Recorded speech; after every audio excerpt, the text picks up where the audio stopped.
Hello, everybody, and welcome to our spoiler review of Star Wars: The Rise of Skywalker. If you somehow stumbled onto this review having not seen the film yet, stop right there.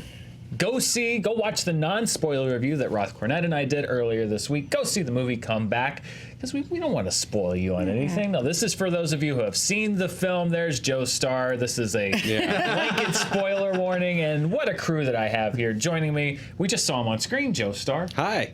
Eric Goldman. Hello, I don't dance. And Danielle Radford. I dance, but only for money. So, Same as Murrell. it took me a second. Like, my mouth is in my brain there. Anyway, this is going to settle in, guys. I brought snack. I have a snack. I have a drink. I brought a book. I think this You did. Joe brought a book. Because I think that there's a lot to talk about. There's a lot to break down. If you've seen the review, the spoiler review, then you know my thoughts on the movie, which were not positive. However, we don't really know any of your thoughts on the film, so before we get into the nitty-gritty of it, and you can go spoilers if you'd like, because this is the spoiler review. Eric, I'll start with you at the end of the table. What did you think of the movie? So I've seen the movie twice now, and I really enjoy a lot of it while having a couple of major issues with the film. Overall, I think it's an enjoyable movie, but it's still going to be, it's a disappointing movie because we want so much more from what this is. I think it really speaks to the trilogy being a miss as far as having an overarching theme to it. So when I watched it again, knowing the things I didn't like about it, I was like, there's a lot of fun stuff in this movie, but I know I'll also always look back and go, it should have been so much more. Danielle? Yeah, like it's a cliche. If you've seen, I feel like this is a Danielle Radford trope. If you've seen my Venom review, you know what's coming. This is not a good movie, and that's why I liked it. I really like this movie. This was your Cats? Yeah, no, Cats is going to be my Cats. Cats is nothing but cats. But yeah, it's not like we'll get into a lot of the nitty gritty of it. I am going to do this thing, and I'm sorry, Dan, for this. It's like wrestling. A lot of stuff, they tried to do something new.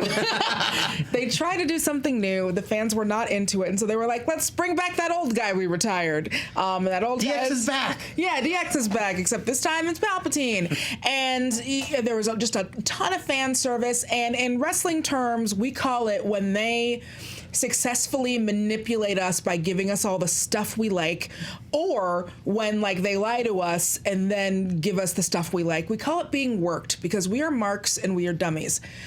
This Rise of Skywalker worked me because they know exactly how to manipulate my little Danielle Radford feelings. I was successfully manipulated. Danielle successfully manipulated by Star Wars. Joe?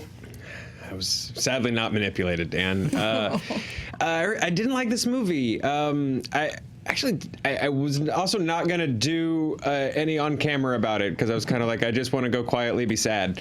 But here I am. And here's the thing. I almost wish I had walked out of it angrily raging the way some people, I guess, walked out of Last Jedi, because then at least I would have felt something. Yeah. Oh. But to me, this felt like a Crimes of Grindelwald or an Independence Day resurgence, or where it was just like, here's stuff, and I looked at the stuff, and then I don't think I'll see this movie. I think my big review of this movie is that after my screening, several people were like, hey, we have an extra ticket if you want to go see it, and I was like, no. Yeah. And I've never felt that way about a Star Wars thing before, so that feels weird. Yeah, it felt to me like a punt. It felt to me like they did Force Awakens, and then Rian Johnson did Last Jedi, and they were like, what do we do? And they're like, I don't know, just put the Emperor in it, and just put some Star Wars stuff, and do a third movie, and everyone was just like, yeah, okay. It just didn't feel. Well, let's get into Sure. it. Yeah, the Emperor. The Emperor is back. The dead speak. That was my first indication. I was like, oh. Okay, so this is weird. Already underway. Okay. The Emperor coming back is a huge thing, and we find out about it in the trailer, and it happens off screen. Yeah.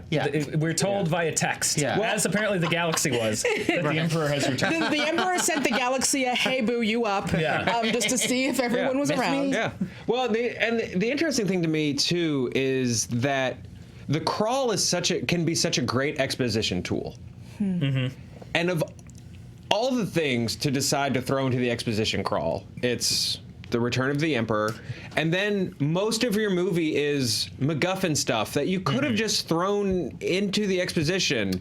They've found a knife that has a map on it that Using a leads. Sith instrument called a Wayfinder, Kylo Ren Yeah. has You could have given me so much of this movie in one sentence in the crawl, and I would have been okay.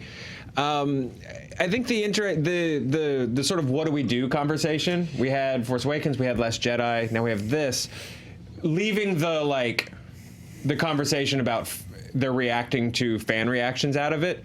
Creatively, what seemed to happen to me was JJ made a movie.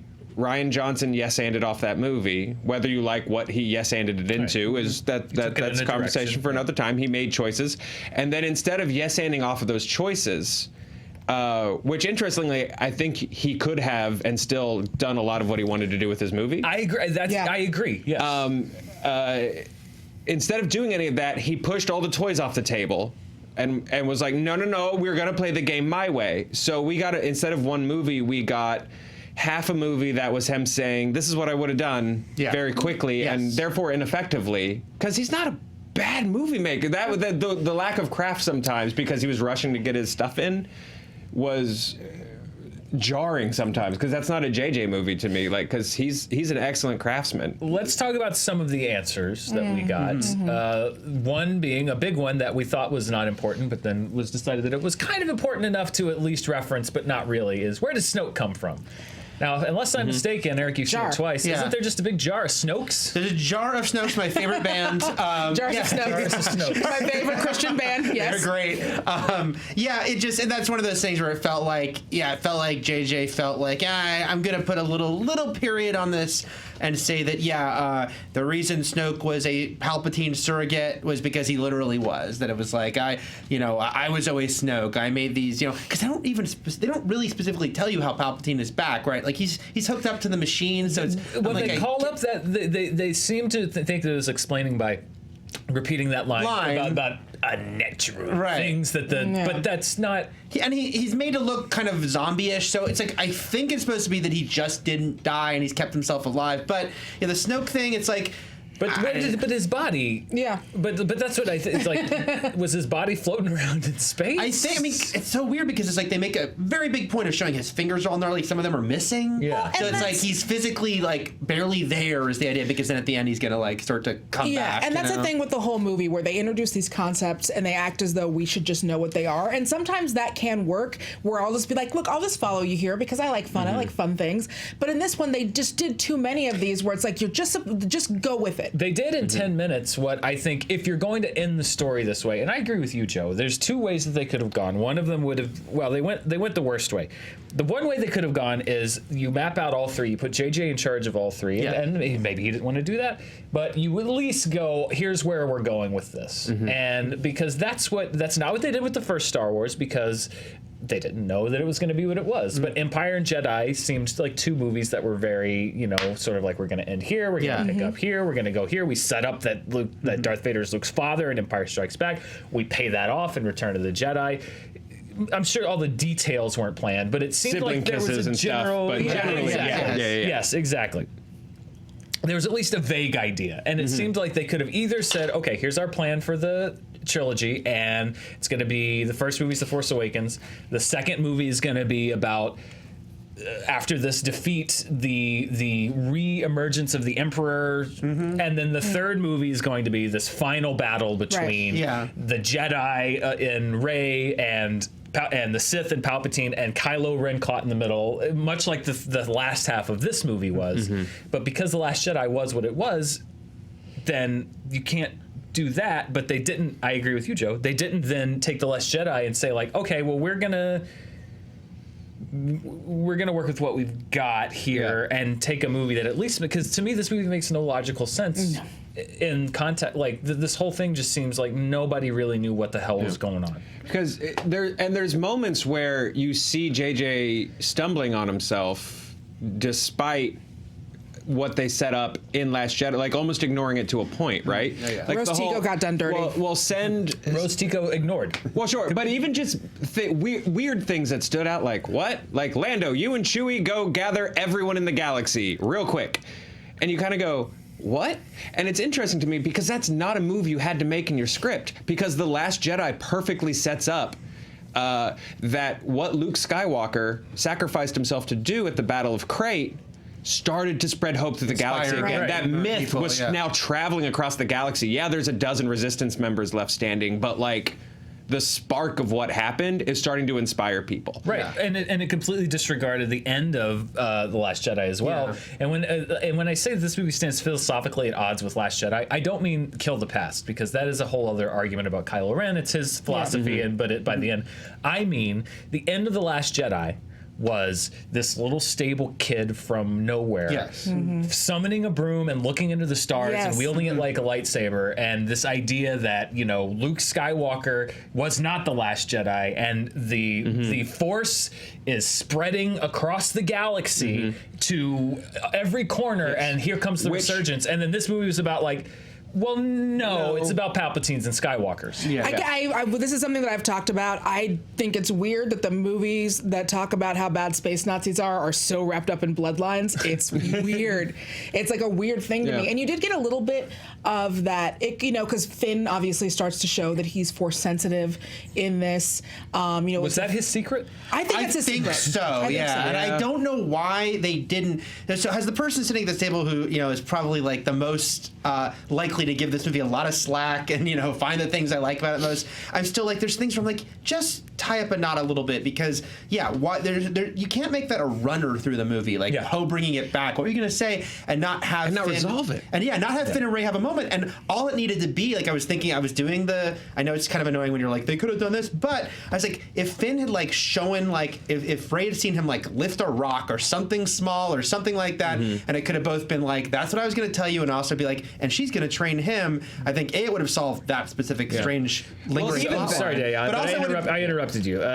So you're saying the Finn being Force sensitive. Well, right. Well, because my thing is, and I agree with, except I don't know that it needed to. My thing is like, J.J. Abrams is not one of those guys that doesn't leave a point unsaid. He says the quiet part's loud and the loud part's louder. And so if this was the kind of movie where he wasn't saying things and just trusting us to go along with it, him not saying anything in this way would have been great. But when you get the ending of the movie, which is just like and I'll get into this, but so much of this movie is, are you happy now? Then it doesn't make sense that they didn't wrap that up. The interesting thing about Boom Boom Boom, all 3 points in a row from Broom Kid right on down to Finn, is I thought the ending of Last Jedi, in service of what JJ was doing, riffed on the idea of the phrase "the Force Awakens" so well. And so then it's interesting to me that, again, like he took what JJ initially set up to do, hit a nice little spike or a nice little setup with the volleyball, with things like, okay, Finn's kind of Force sensitive, and it's like, as a creative, as a writer, take those gifts. Because otherwise you just sort of really got in your own way. This whole Finn runner that didn't go anywhere. Instead, just expound on the ideas that have already been given to you, and that's such an easy. It's been set up. It's such an easy shortcut. It's almost like setting up an empire that Luke, I am your father, and then redoing Luke, I am your father all over again in Jedi. It's so odd. And I would have. They did so much work with Finn and with the other kind of ex. Janna. And all the other ex stormtroopers. There was something cool there too. Yeah. There was something really cool there where it could have been like, oh, maybe this is also a moment where all the stormtroopers are like, we're just lonely kids, man. Like, we don't need to be pew-pewing at you. And they introduced that, and then they even introduced Janna and Finn being very close and bonding for one scene. And then at the end of the movie, she sits down next to Lando, who she's never met before. But you see, they are both black. Yeah, that's what it felt like. It's like Well, even with Finn, it was like, oh, finally a race appropriate love interest for Finn. I felt weird. I was like, bizarre. But we talk about shortcuts because even within okay, so Rey is Palpatine's granddaughter. Yeah. Okay, let's say for the sake of argument, I'm saying okay. But then when I say that this was for me in many ways the worst case scenario, it wasn't just that Rey is Palpatine's granddaughter. It was the cheapness and the laziness of Rey is Palpatine's granddaughter, and other people saying like, oh yeah, Leia knew that, but she just never said anything. And then Kylo Ren saying like, oh yeah, I knew that. I just didn't, say it correctly. I was negging you. I just from a certain point of view, it's like, I'm sorry, that is 100% bullshit. And it's not that hard if you want to go with Rey being Palpatine's granddaughter, which I think was a horrendous mistake. But if that's what you want to do, at least write a script where people pretend to be surprised to hear it. Instead of like, oh, I knew dark this all side of along. the Force clouded my child. I didn't realize. It's weird with Kylo. I think he's not supposed to know because at the beginning of the movie, Palpatine's like, she doesn't know the truth, and he's asking, "What do you mean?" So it is weird later when he says, "What I told you was true," but it's almost like you have to be like the logic being like, "I didn't know the truth, but it was still true what I said," even though I agree with you on the Leia thing. Yeah.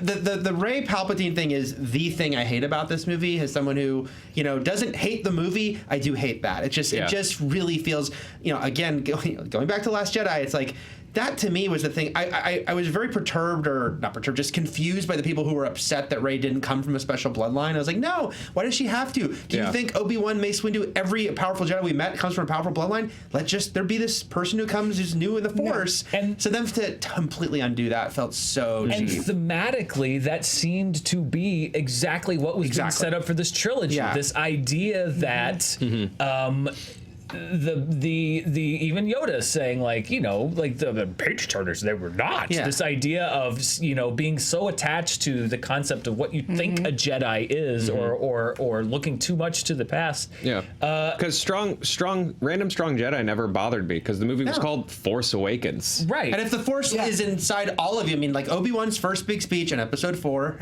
is about the Force lives in everyone. So it's like, and you kind of just get the idea, and that's why midichlorians were so unnecessary. It's like you still got the idea that Force is in everyone, but some people can kind of channel it more than others. Right. And so we don't need more than that. We're moving to this idea of the resurgence of the Jedi by actually harnessing the living power of the Force. And then this movie comes out and it's just like, Although, who approved that? The Stormtroopers had some of that when they were like, oh, we all felt this thing at once. It's like, yeah. And then that was it. There is some disgruntled staffer somewhere at Lucasfilm or at Disney or several that are eating lunch at the secret commissary in the bunker underground who are grumbling today, just being like, I told him. Because somebody obviously, I don't know if it was an over-deference to JJ and Chris Terrio, who, again, I'm sorry, how many times do you get to write a bad movie in this town before you stop getting the job writing the biggest movies of the year? It's fair. I don't understand that, but that's a whole other. But JJ, somebody should have said, I understand this is what you want to do, but this doesn't fit at all. Yeah. I understand maybe you don't then don't take the job. If you can't pick up the story from where it was left off, and if you don't like where it was left off, then that sucks. But if you can't pick up the story, don't take the job. Or set out the 3 movies if you want them to be what you want them to be. If we can talk about, while we're still on Rey, good old. Sorry, yes. If we're still on Emperor Palpatine. He said Empress. Empress Palpatine. Can we take a moment to talk about something that does interest us, and that is who Eric has some thoughts on who Palpatine boinked. Who the hell is Rey's grandmother? Who the hell was Sheev getting down with? And I said, was it the bald woman who we saw in the prequels? And I looked her up in her name on fandom.com on our wikis, and I found Sly Moore. I forgot that name. Slimer. Slimer. You can say Slimer if you say it quickly. And that's Slimer, you up? It's Sheev. It's Sheev. It's your boy. It's Big Baby Sheevis. Come check out the apparition. So Sheev was hooking up with Slimore. Right. And then this leads me, and this is the first place I was just kind of like, when he was like, she's a Palpatine or whatever, because I realized that, hey, longtime Screen Junkies fans, you remember It Could Have Been Worse? the glove of Darth Vader is now canon. Because it's a book where the Emperor has a son named Trioculus, and his name is Trioculus because he has 3 eyeballs. And then that guy had a daughter named Rey. And it's real, guys. It's true. All of it. And I'm so excited. Thank you for this gift. Thank you for this gift specifically to me, J.J. Abrams. It's just weird though, because, and I know, like, obviously this is the kind of content we're going to get books and comics about, which is the specifics on this. Because, okay, they do specifically say that, I guess it's his son is Rey's dad, but we see her dad was just a dude. Like, he did not seem to have the Force. We don't know for sure. So it's just weird. It's just a very strange thing. To dovetail it back into comics and the expanded story around this, JJ set up the First Order. It was his idea, it was his idea to sort of make this allusion to, like, what if the Nazis all retreated to Argentina and got the band back together or whatever. That was, he's quoted as more or less saying that. He came up with the idea of the First Order. Disney then expanded on the idea of the First Order. And the basic idea of the First Order is the remnants of the Empire escaped to the unknown regions of space and very quietly rebuilt, and then blitzkrieged the galaxy. That's what Starkiller and the Last Jedi are about. Because in the crawl of Last Jedi, they're like the First Order striking all across the galaxy, and the chase that we see is one small part of it. But then JJ put a hat on a hat. This movie is so many hats on hats. Because there's another secret army. Because there's another, it was so weird to me. It was all of them have Star Killers. And I realized, because not only is it a fleet, but it's an entire army, another army. Because he's not just But why did he build the other army? Yeah, that's what I'm saying. It was like, I created Snook to create the First Order, so I could then create another second bigger order. It's not just final order. It's not just that he's ignoring The Last Jedi. So if you're one of these folks that's just still that's still just screaming about The Last Jedi, and because I've seen some comments that are like, oh, your problem with the movie is that ignored Last Jedi. He's ignoring himself. Right. It's so weird to me. And again, no planning whatsoever. There's 2 things in this movie that's super pissed. Well, no, there's a lot, but there's a couple that to me exemplified everything over the movie. One of them being how cheap the storytelling in this movie is, which is the whole Chewie thing, which is like, oh no, Rey killed Chewie. And it wasn't even like, even if you want to go with the fake out on Chewie's death, which he's not dead, but even if you want to go with the fake out on Chewie's death, it could just be he survives, like you see him getting out of the flaming wreckage. But no, even more lazy, they're just like, oh no, there was a second identical transport ship that you must have mistaken for the other. That's dumb. Oh no, Carrie Russell died. Oh no, she's fine, even though no one knew what was gonna happen. Yeah, her and that little weird robot dude, robot fixer guy. But then hats on hats again. Chewie dying necessitates an entire new arc to go do another fetch quest for C-3PO's brain, which you didn't have to do because, Chewie's on that ship and there's the knife. Yeah. Oh, and by the way, Rey can sense that Chewie's alive when they get near the starbase, but can't sense that Chewie's alive when she has to think that he's dead because the plot requires that they go on a quest. I'll allow it. She just did accidental force lightning for the first time. She was very chaotic. It's just very all over the place. Very worn out. The other thing that made me, I think it was the final insult and the thing that actually made me unleash the final insult. That made me slump back in my seat and resign myself to what this movie was going to be was General Hux, who, when he said, I'm the mole or I'm the spy, in my brain I was just like, okay, I like this because here you're taking a character, it makes sense why he would be.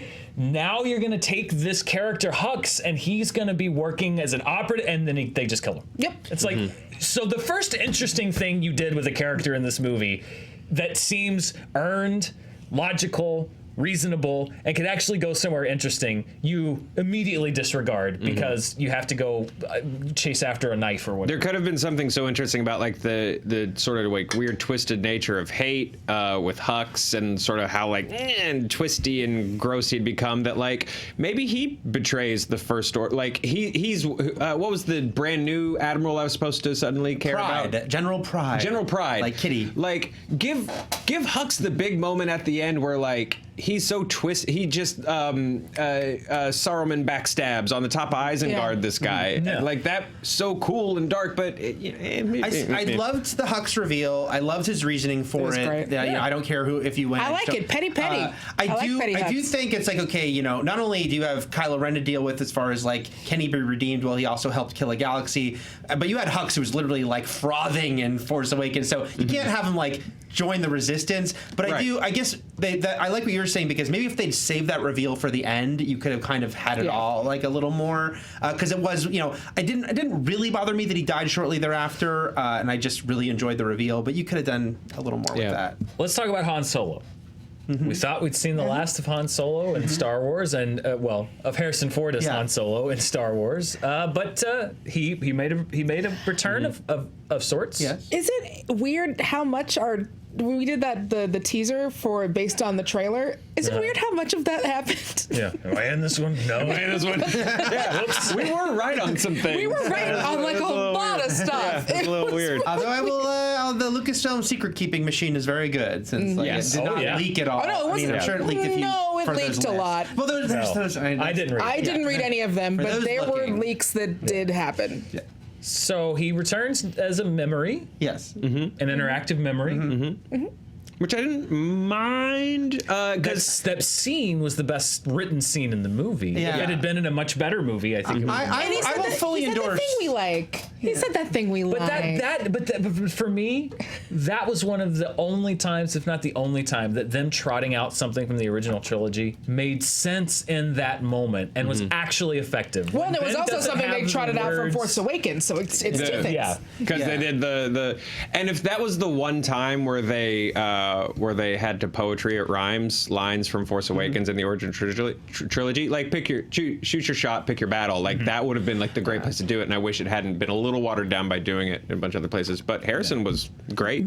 He showed up to act, and he was. I really like that scene, and actually seeing it, I will say, seeing it the second time, I kind of solidified, like, oh no, I'm really into this scene, and damn it, I know got me. Like, I kind of, because I love that Ben does not say I love you, because even though this is his memory, it's like, well, that's a story he would have been told the time that it like even makes sense that he could call that up in his memory. Yeah. I would be curious to know. I think there might be a good chance that the script originally had Kylo Ren saying "I love you," and Adam Driver might have just said, like, "Can you let me just play? I don't want to say. Let me just play. Just say, Dad. Let me just play this moment. I think I could really nail it and really get the emotion out of it." Oh, I did. Well, and also, as we've well established, I cry at everything. Yeah. Oh yeah, just the buckets, just buckets. I was sitting next to her. I cried during the whole movie, but I cried during Avatar, and I hate Avatar. So that I'm not just purely poo-pooing.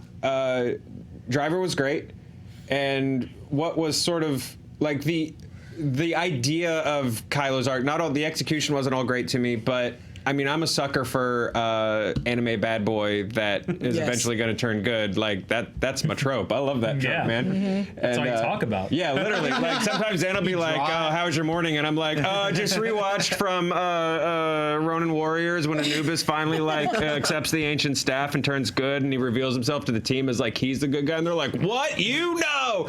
So good.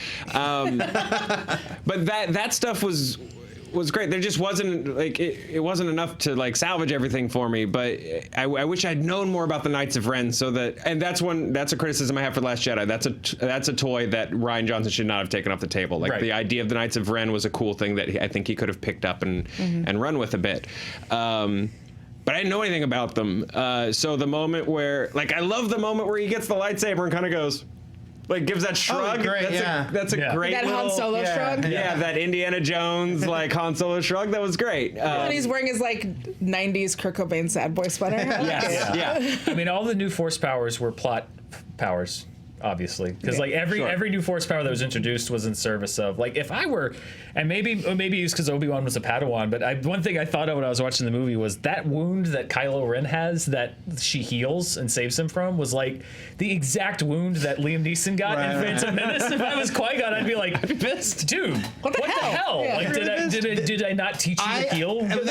I assume again. Wouldn't that be the first power you would teach a Jedi? This is times where it's like every teen needs a healer. Yeah. I think you can read between the lines, but I do think a couple times they should have just said some stuff, because we've never seen that power, and it's an incredible one.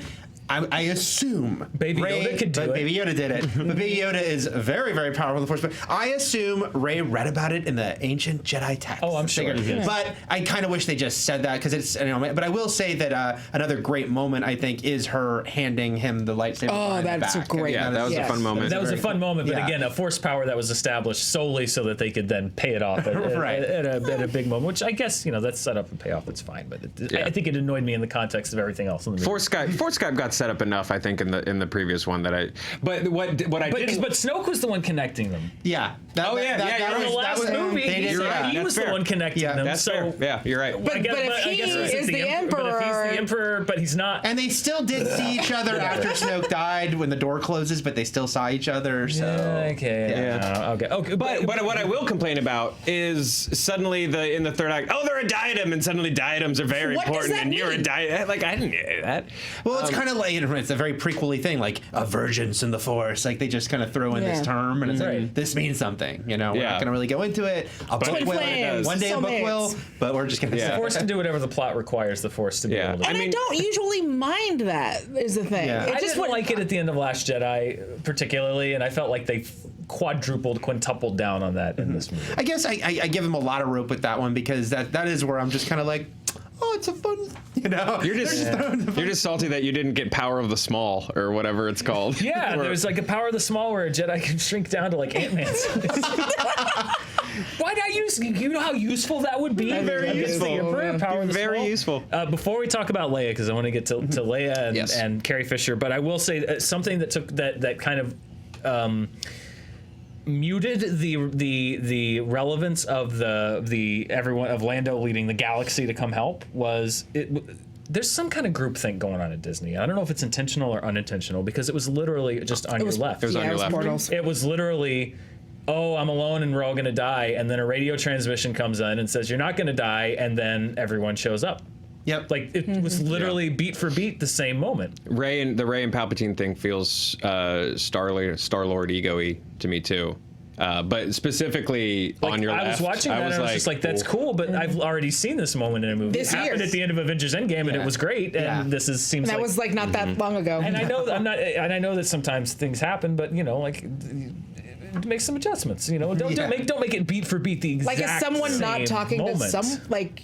Or they're all talking to each other. Or it was weird because it's like Pirates of the Caribbean 5 had the same plot as Guardians of the Galaxy 2, and they both came out the same summer. Same like studio. about I gotta find my dad, and my dad turns out to be the bad guy, and now I've got to. And then like Maleficent, Mistress of Evil had like a super key moment that had the same effect as the dusting effect in Infinity War. So it's like it's supposed to be this big dramatic moment, and it's like I'm watching Avengers. Yeah, it's just this weird convergence where it's like, are they all just like drawing for? Is it like that South Park episode where there's a manatee in a pool and they're just bouncing beach balls out of it, and they just have like not enough beach balls? It's weird. Yeah, that stuff is weird. And we can talk Leia, and then we can talk fan service as its own thing. But I have a lot of opinions about fan service. Sadly, our final, the second saddest thing is it's our final goodbye to Princess Leia. The first saddest thing, obviously, that we lost Carrie Fisher. But JJ repurposing some unused footage of Leia, who then makes the sacrifice of herself to distract her son. Yeah, it was. I think At a key moment. they did the best they could. Because the thing is that dramatically speaking, you watched the first two movies, and one thing I will say, first of all, they said, the third one was supposed to be Carrie's movie because it's like Harrison Ford got the spotlight in the first, Mark Hamill the second, but also dramatically speaking, they're clearly building towards Leia and Kylo Ren on screen together. Yeah. That's going to be a big dramatic moment that sadly they could not do. Yeah. I do think they did the best they could. It was going to be awkward no matter what, though. They wanted her to be significant. They wanted to be significant to Kylo's story. Yeah. But they couldn't fully do it. I don't envy any of that task at all. Yeah. No. Right. Mm-hmm. So that's my big asterisk for this, where it's like, you want to honor Carrie Fisher in the best way possible. You can't fathom doing an episode 9 without Leia, without Carrie Fisher. That option's taken from you. Yeah. And you don't want to wrap up Kylo's story and you without want to her. do your best. Yeah, you don't want to wrap up Kylo's story without her.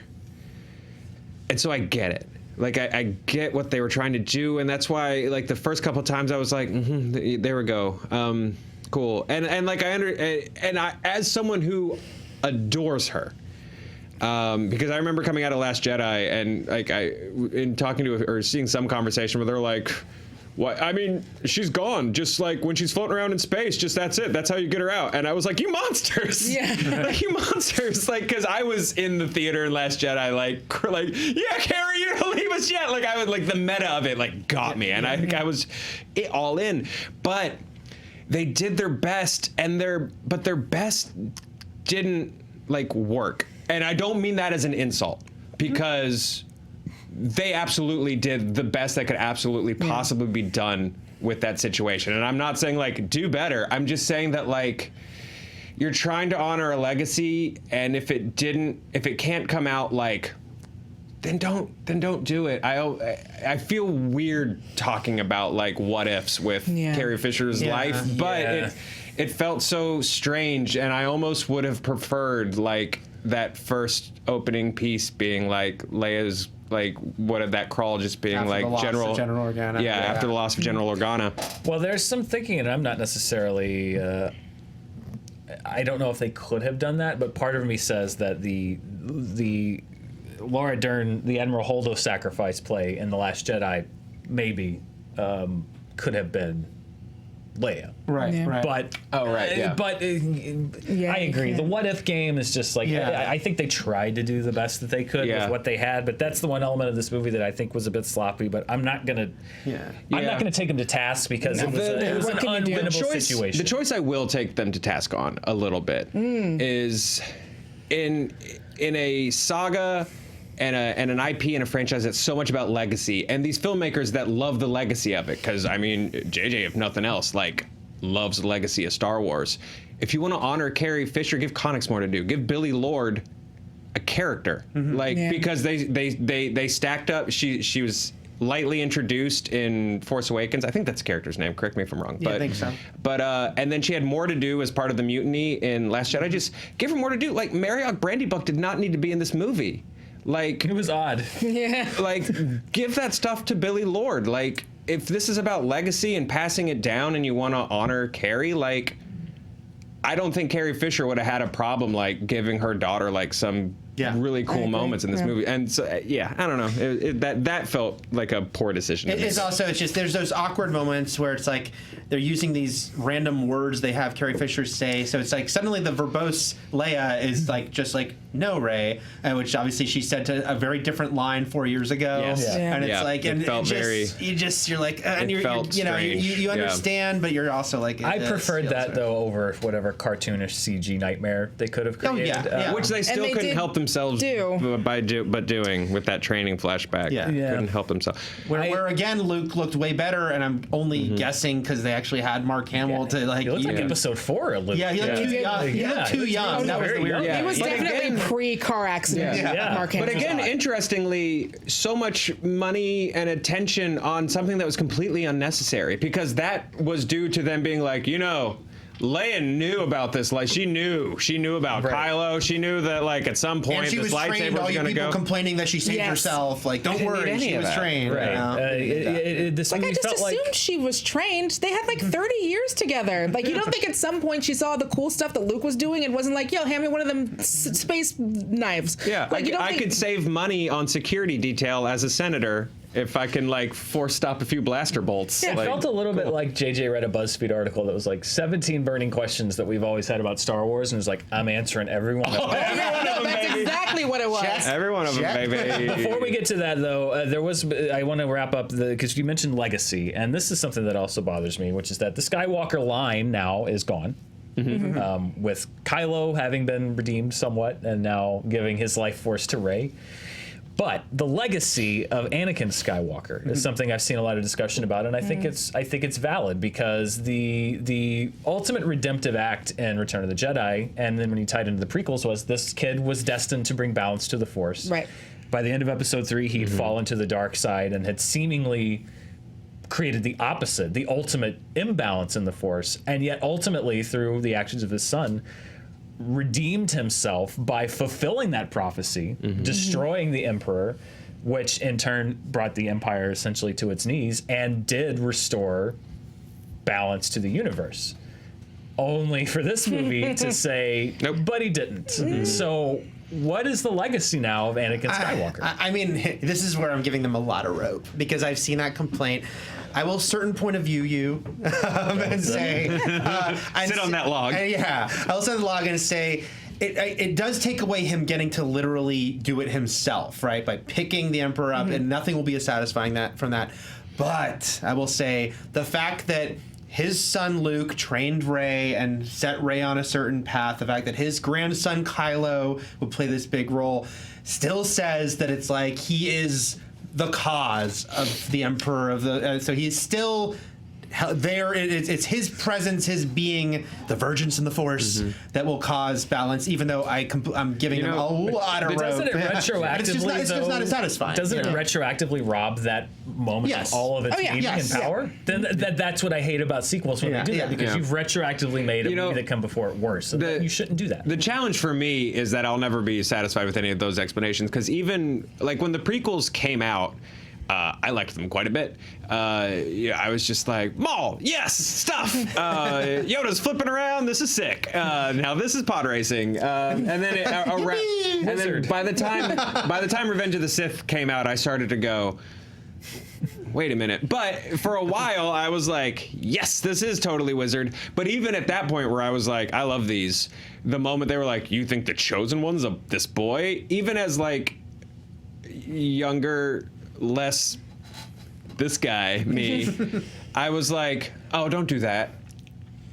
Like, so I've never liked the idea of Anakin as like the chosen one, because I think there's such a simple like story in the original trilogy of son making good on his father's screw ups. Yeah. Yes. You know, and then ultimately as a result of that, like father also making good on his own screw ups, that I never needed. That was the one thing even back in the day where I was just like, hell yeah, man, these movies. I was like, oh, don't make him a chosen one. Prophecy, that's weird.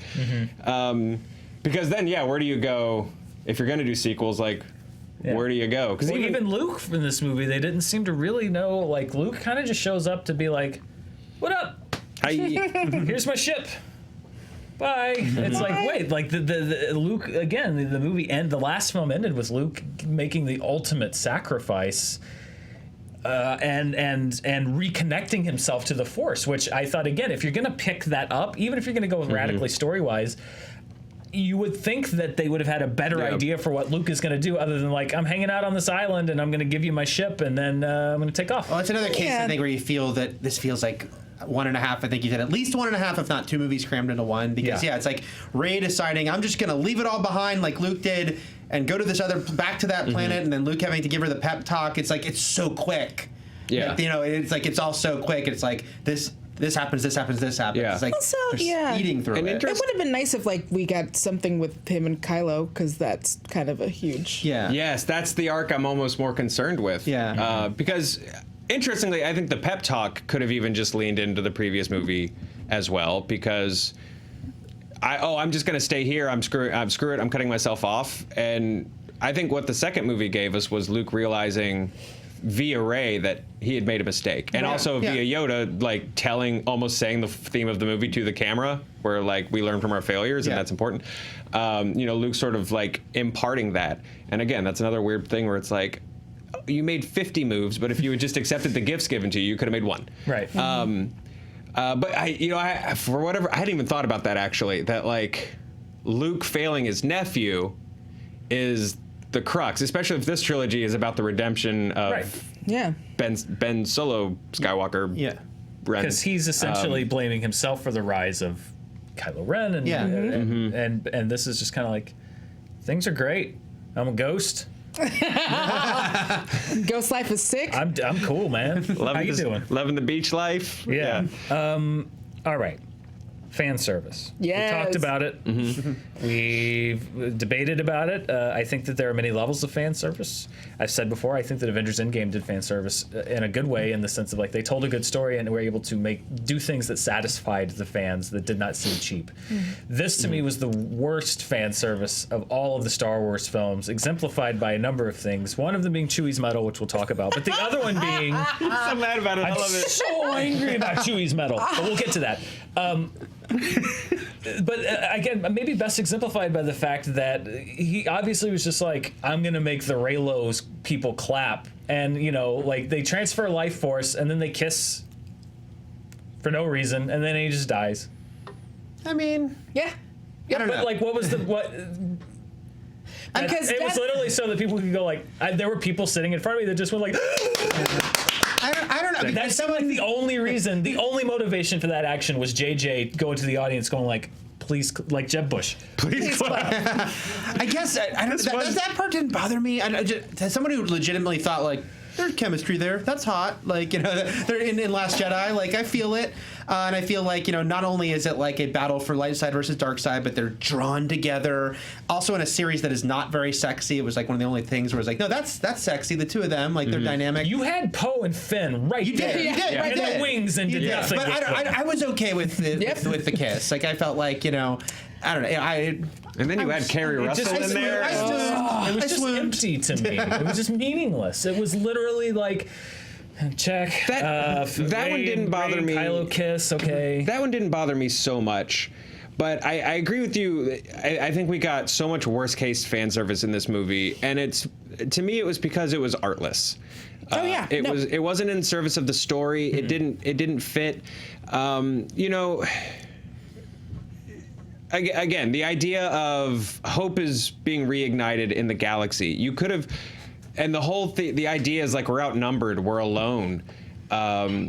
There were easy insert moments in this movie where they're like, us and what army? And it's like Finn can be like, oh, me and all these people that didn't want to be stormtroopers anymore. Yep. And then other people showing up. You could have had a great moment where Lando shows up and is like, I heard you need pilots, and they're like, well, we need a whole crew for the Falcon, and he's like, oh, I brought friends, and there's Wedge Antilles. Like, you could have had these moments where they could have at least had A, B, and C moments, and not just a quick shot of Wedge Antilles in the gunner seat, like, ha! But like, well, that's the arc of that's the arc of the movie that happens off screen, which is like the inciting incident for this film happens off screen, and then thematically, again, if you're gonna pick up from where the story was going.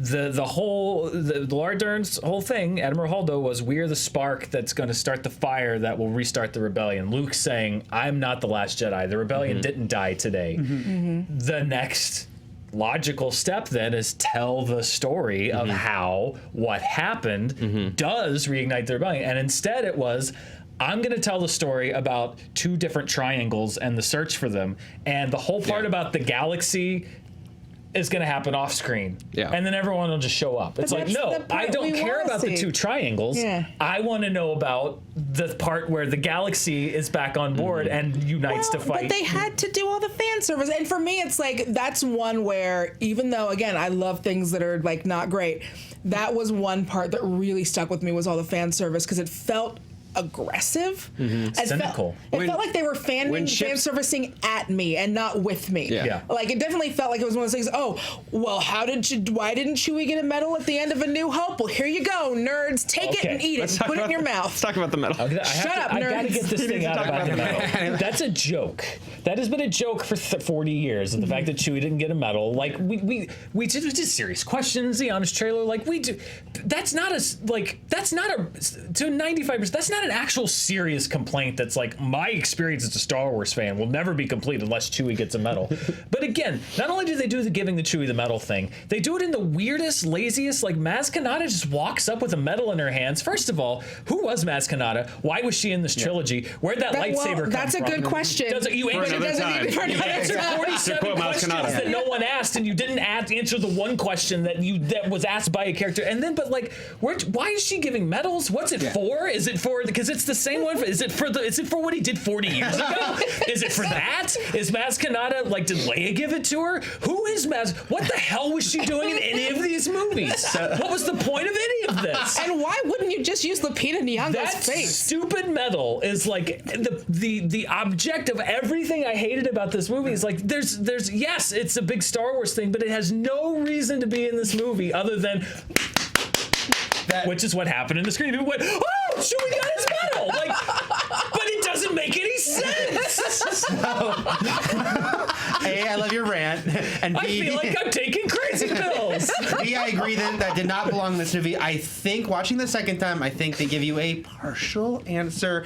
I think dead Leia is holding the medal when Maz is looking at her. But why? She's like, I think That my only logical explanation is that's Han's medal, but again, you have to jump so many hurdles. I think Leia is holding the medal that Han had, and then Maz gives it to Chewie. I thought it was going to be the dice that nobody knew about until last movie that they were so focused on. I'm like, I thought Leia had the dice, and then Kanata was managing. That would have made way more no, they sense. disappeared. They disappeared from the floor. That's true. I forgot about that. But I thought it was going to be the stupid dice that became important. That would have at least connected it.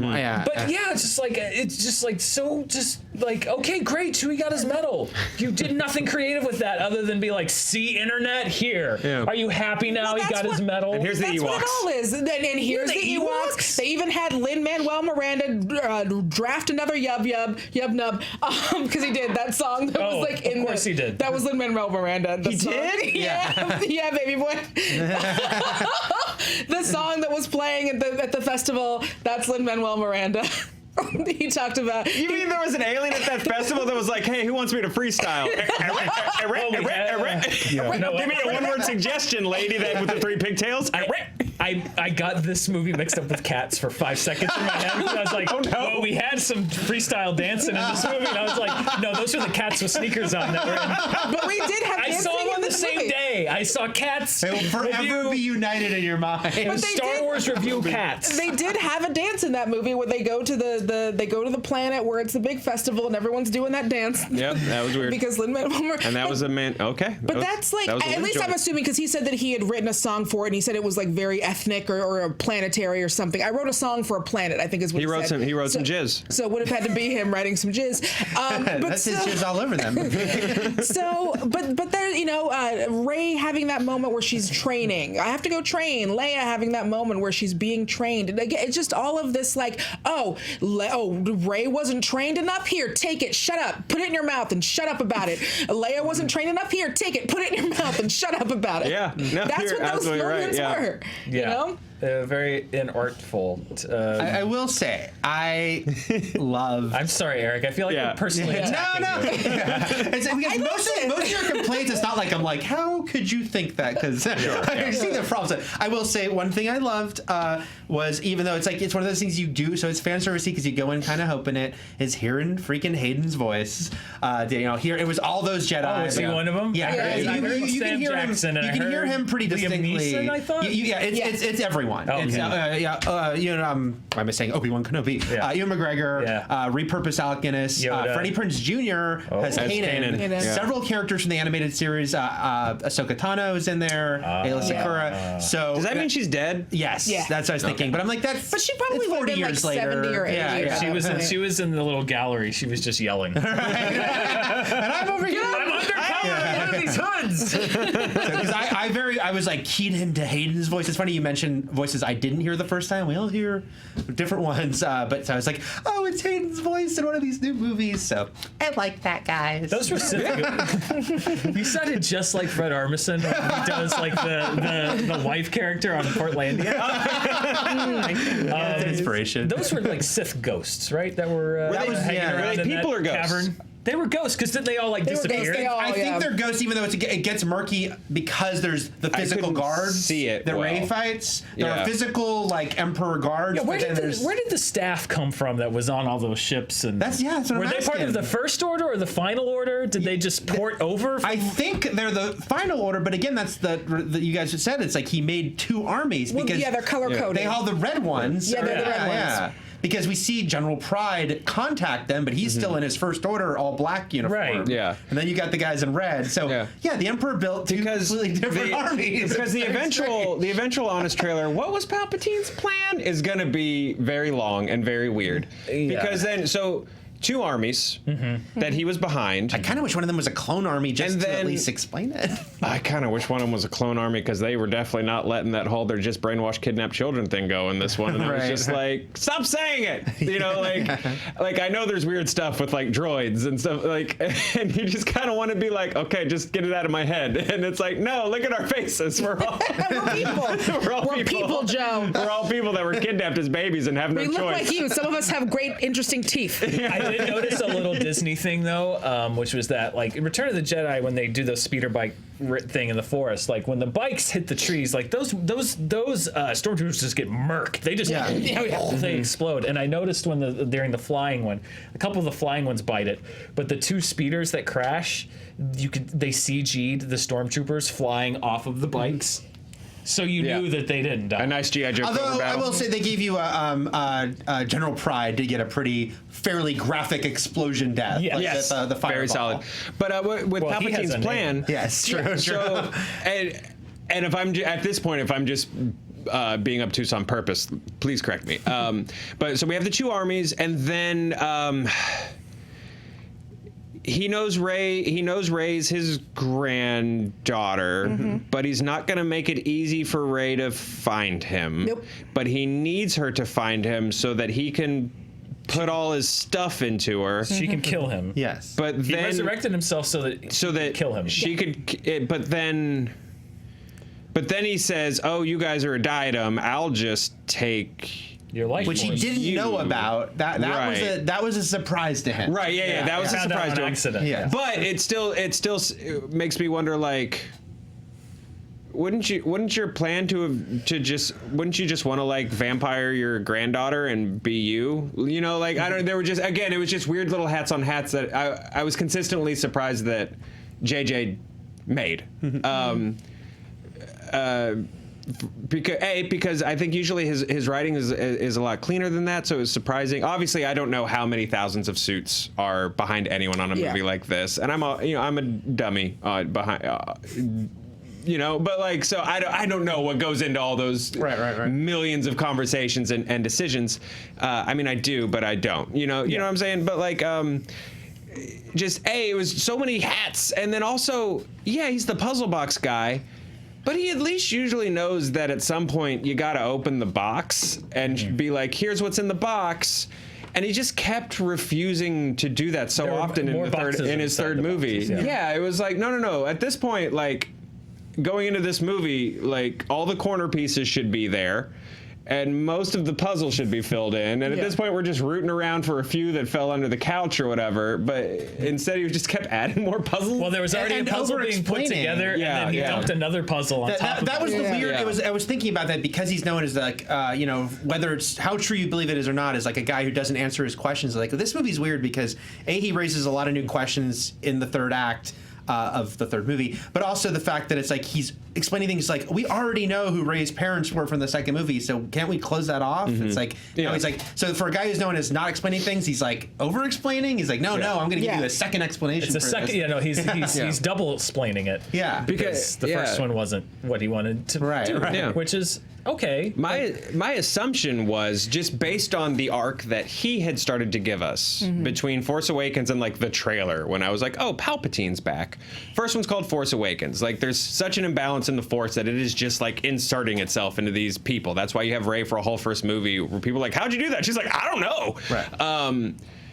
My thought was, when I saw Palpatine initially, was like, oh, whatever cultists are behind the First Order are like, oh, okay, here's like a nice avatar to throw Palpatine into. And that's kind of where I thought they were going. And then it's the parent thing doesn't matter or anything like that. It's fine. But he really wanted that parent thing in there.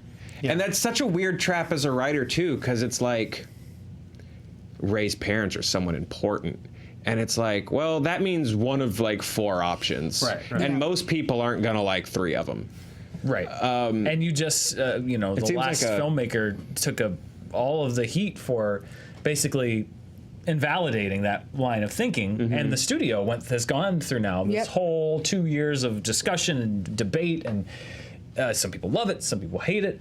And the idea of just like all of that essentially was for nothing, because ultimately we wound right back up at the ethos that the franchise had 2 movies ago, which was not at all what the last film that's why I was feel interested in doing. That's why I feel like while I legitimately enjoy this movie, I also know watching it back to back with Last Jedi will never work. Like, it'll just feel so disjointed because it's just so invalidating. It's so I saw other people say this, but it's like, it's 2 filmmakers that are just so conflicting with each other that are just like, completely different viewpoints. And I'll give it more watches at some point, and I'll find things that I like in it, because I like Star Wars. I don't like Solo as a movie, but there are things in Solo I like, including John Powell's score, which is weirdly my favorite Star Wars score, I think. It's very good, and I hope he takes over after Williams retires. So I'll find the little things that I like in it, but I agree with you. As a trilogy, this does not feel connected to Last Jedi or Force Awakens in a lot to me. Right. Well, Force Awakens, I thought, had smoothed those characters so well. Yeah. And here, they're sort of... The only character that I felt really hit on all cylinders was Poe. Yeah. Because it just felt like the movie knew who he was, the actor knew who he was, they gave him stuff to do that was very in his nature. Like that one silent scene of just him looking at Carrie Russell at the end, no words spoken, was such great comedy because you knew these two, even in the brief time you knew them, you knew them well enough to know what they were saying without, and it worked because they knew how to write those characters, and it seemed like everyone else was just a function of a plot point or something else. And it is ultimately about the characters. That is the enduring legacy of Star Wars. It's not that, I mean, the effects are cool, and the Darth Vader reveal is obviously a big moment, but the reason the movie's endured is because we like those characters. Yes. I will say the first third, because I do think Poe is probably the highlight, but I do think the first third of this movie does show JJ's strength of likable character interaction, because it's the only time in the entire trilogy that the three of them are together. And I was like, okay, they're all really likable. Yeah. And we get a little of Poe and Rey bickering, who met at the end of Last Jedi. So it's like we're getting this little window of what this dynamic has been like, but it's actually very effective, and it does make you wish you got more of that. So I do think that is a strength. It's a strength of the movie, even though it makes you wish you had more. Is that I think it's like them all bouncing off each other, and 3PO getting to be probably the best in this trilogy as far as funny 3PO. That is a strength that, especially in the first third, I'm like, okay, I really like it. And that's one of JJ's big strengths. I'll go further even. I think it is so hard in between movies to do a tone shift successfully with a character. The Gimli from Fellowship to Two Towers being a full-on comedic character. Some people, it works for some people, it doesn't work for some people. That's a hard thing to do, to be like, okay, well, we need a character to kind of shift this way. Or guys, get on board with this. Grimlock throughout the original Transformers animated series is a tough murder robot, with pretty much no emotion other than rage. And then suddenly the movie, he's a comedic piece. And guys, what's going on with that? Beryllium baloney? Come on. But with Poe, they did it well.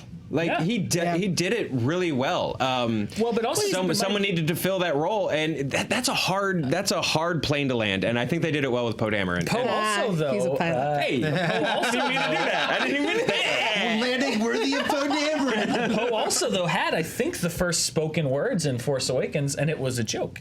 And funny. Yeah. So absolutely. he was the one character. Do you talk now? Do I just consistently used, unlike Finn, who just is sort of sent off to do whatever needs to be done after being such a key part of the first movie.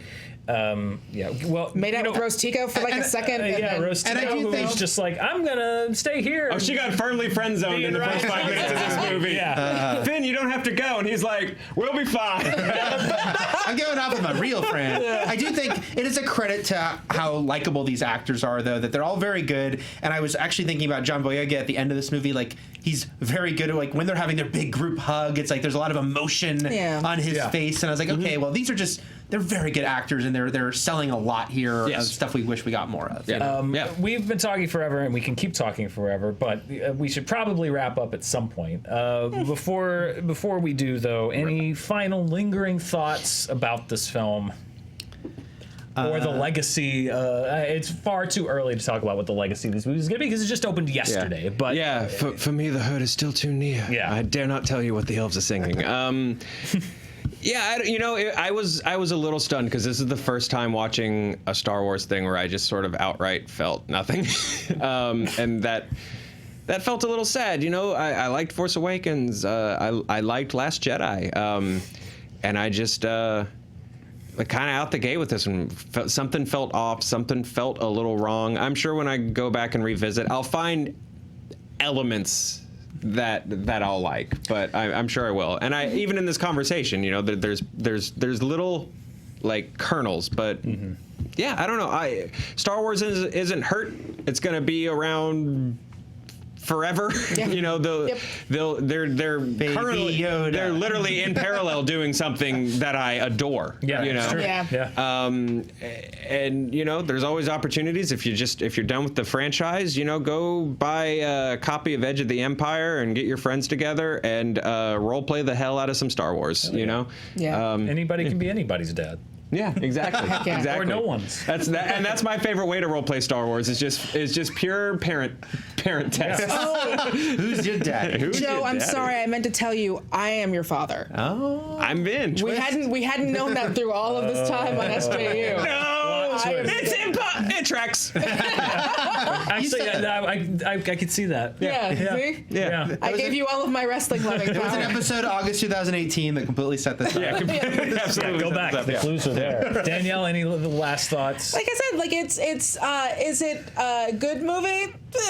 Is it effective at emotionally manipulating this Radford? Yeah, it is. Pew pew pew pew. Danielle still feels positively manipulated. Eric, Just one little specific I'll say, which is I like the Kylo Ray lightsaber fight in the with the waves, which I realize it's like poetry. It rhymes is like Mustafar with the waves of Yes. lava. Yeah. And I just think it's visually cool.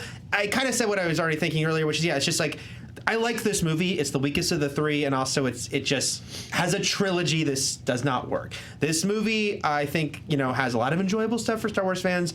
The Rey Palpatine thing is like the thing that makes me angry about this movie. But it's I will watch the movie and like it, but I think it's just let's watch that trilogy again where you're like, I don't know if I'm giving a day to that. yeah, I was and remain a big fan of The Force Awakens. I was and remain very conflicted about The Last Jedi, in that there were things that I really loved, set off by things that I really did not. And that has not changed in the last 2 years.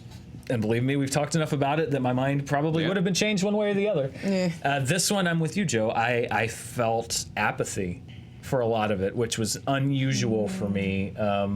Just watching any kind of Star Wars film, or just because, good or bad, they've always evoked an emotion. Even Solo, for me, I was still reacting positively or negatively, a lot of times negatively, but sometimes positively, to what was happening. And a lot of this just seemed perfunctory, obligatory. And that's really the worst. When I say worst case scenario, that is many times my worst case scenario for a lot of things as well, is something that I used to be very enthusiastic about just being very underwhelming and inspiring no emotion, positive or negative. I think that's the worst thing that movies and art can do, and that was largely my reaction on a lot of things with this movie, except for the metal, which made me very angry. Those are our spoiler thoughts on Take it and put it in your mouth, nerd. And we'll never talk about this movie again. oh. We'll talk about it Until tomorrow. we get back in the new year. We pre-taped everything, or else we'd talk about it this upcoming couple weeks. Oh, yeah. But no, I think we're officially at this point, when this airs, all on break. But This is Saturday. Saturday, so we're all on holiday. We're going to be break. on break during the Mandalorian finale, which is too bad. Yeah, that's However, right. there will not be a break for programming here on Fandom Entertainment. No. We pre-taped a bunch of shows. Joe, you coordinated all that. Man, we got. There was a lot. Kudos to you, because that was a lot. First of all, I apologize to my entire team because I was like, I think we can pull off a schedule where we release something every day on Fandom Entertainment while we're on break. It's going to be a lot, but we can pull that off. And then as I laid out the schedule, and no complaints because it keeps the lights on, our sales team was like, hey, we have a lot of branded stuff we need you guys to do too, just for like clients and stuff, and that's a lot. And I was like, oh no. But Did you have a bad feeling about it? I had a bad feeling about this. Man, Lando had such a midlife crisis. He pulled out that old shirt from his Donald Glover days and put it back on. Sorry. This whole team has been really busting their ass this month to give you guys a really cool slate of programming over the break. We're doing a lot of decade look backs. We've got some cool guests coming in. Yeah, just a lot of fun stuff. I think you guys are really going to enjoy it. I hope you do. Thank you guys for tuning in. And when you need to escape from your friends, your family, yourself, your pets, or whoever over the next 2 weeks, we hope we're there for you on, Give me your on pets. this here I'll take Fandom your Entertainment. pets. And Danielle will take your pets. She is a pet thief. Give them love. What did you think of Rise of Skywalker? Let us know in the comments below. I'm sure you will. You already Politely. did. You already did. Be already nice to have be been. nice to each other. Yeah, like we Always. just did. Yeah. Joe Starr, Eric Goldman, Danielle Radford, thank you for joining me. And thank you for joining us. We will see you. I'm so exhausted. We'll see you next time. Thanks for watching.